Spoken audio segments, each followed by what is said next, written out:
यहाँ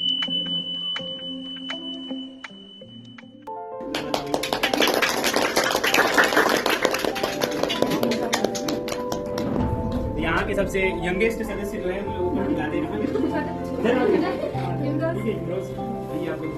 इसी को दे देते हैं आप प्लेट बढ़िया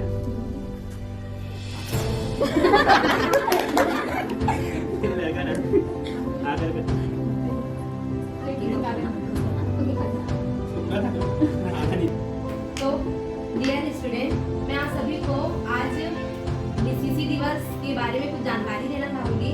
तो जो बीसीसी एकेडमी है उसका नाम पहले था वेद कोचिंग क्लासेस।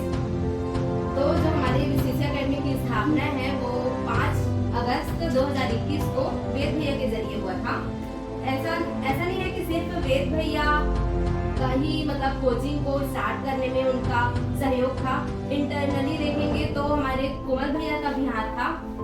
इंटरनली सपोर्ट इसलिए था क्योंकि भैया को कुछ काम आ जाने के कारण वो उनको बाहर जाना पड़ा था।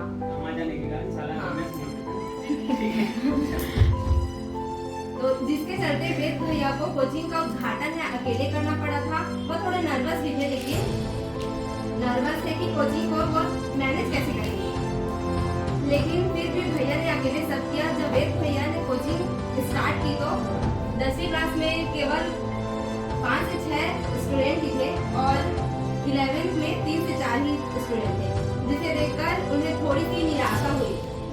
लेकिन जब दिन ब दिन स्टूडेंट्स बढ़ने लगे तो जो भैया के अंदर कॉन्फिडेंस लेवल गेन होता गया और बच्चों को पढ़ाने के लिए नए नए तरीके से मतलब उनका जो उत्साह है वेद भैया का जो उत्साह है वो थोड़ा बढ़ते गया। भैया ने अपने छात्रों को अपना 100% देके पढ़ाया था।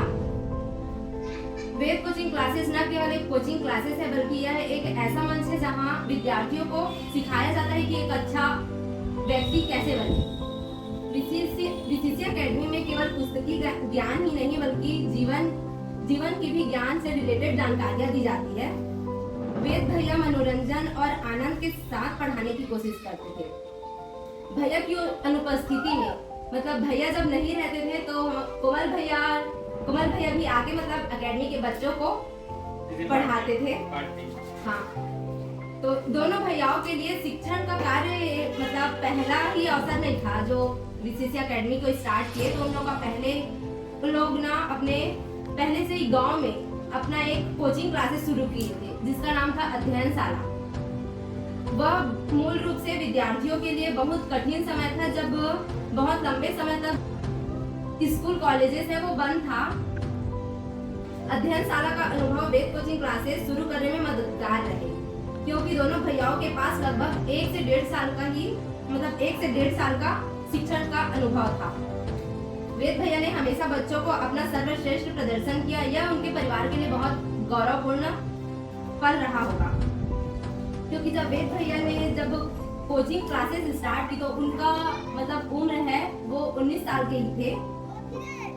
उन्होंने उसी मतलब एक ही समय में अपनी कोचिंग जो बच्चों को पढ़ा रहे थे और फिर अपने कॉलेज का जो पढ़ाई के उसको दोनों को एक साथ ही मैनेज किए।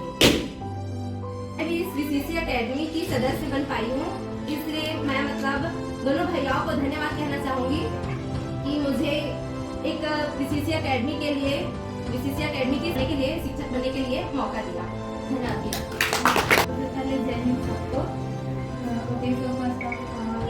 थैंक यू बोलना चाहूँगी भैया वेद भैया और उनिका को क्योंकि इनके ही थ्रू मेरे को यहाँ टीचिंग के लिए अपॉर्चुनिटी मिला था। सो थैंक यू भैया। तो जैसा कि आप सबको पता है कि हम लोग बीसीसी डे सेलिब्रेट करने के लिए यहाँ पे उपस्थित हुए हैं। तो जैसे उनिका वेद भैया की स्टोरी बताई उसी के थ्रू मैं बताना चाहूँगी कि भैया ने जब कोचिंग स्टार्ट किया तो वो पहले डिसअपॉइंट हुए, है ना, थोड़ा बहुत तो हुए, लेकिन वो अपना मेहनत करना कभी छोड़े नहीं, धैर्य रखे। तो इस चीज़ से हम लोग को ये सीख लेना चाहिए कि मेहनत तो करते रहें, अगर धैर्य भी रखेंगे तो हम लोग को वो चीज़ जल्दी मिल जाएगी, है ना। तो मेहनत और धैर्य दोनों जरूरी है हम लोग को अपने सक्सेस तक पहुँचने के लिए। ठीक है, जल्दी जाओ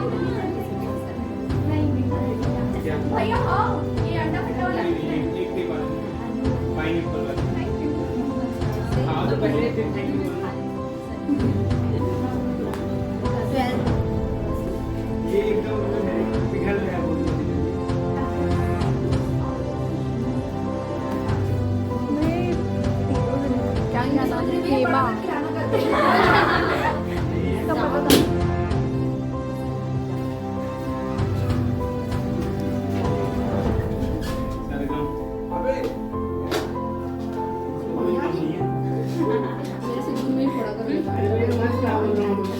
वीडियो बना रही हूँ।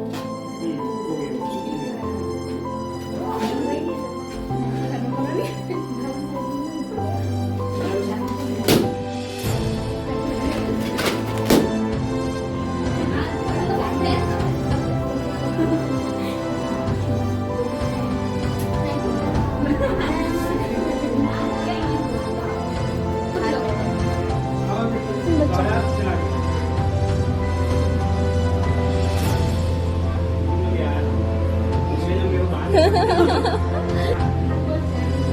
घर में केक नहीं खाते के लिए मतलब छोटा छोटा बोलते हैं भैया।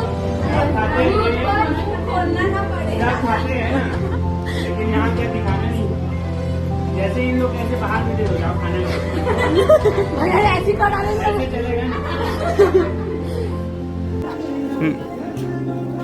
ला जाएगा आसपास के शकल जाएगा वीडियो आएगा आएगा आएगा, सबका आएगा ना। तो ये हमारे एकेडमी के बच्चे हाँ, ये बच्चे हैं और यहाँ पर बच्चे के साथ में कुछ पढ़ाने वाले भी हैं। तो इन लोग क्या करने वाले, अभी तैयारी चल रहा है उन लोग का फ़ोटो खिंचाने का। ओके।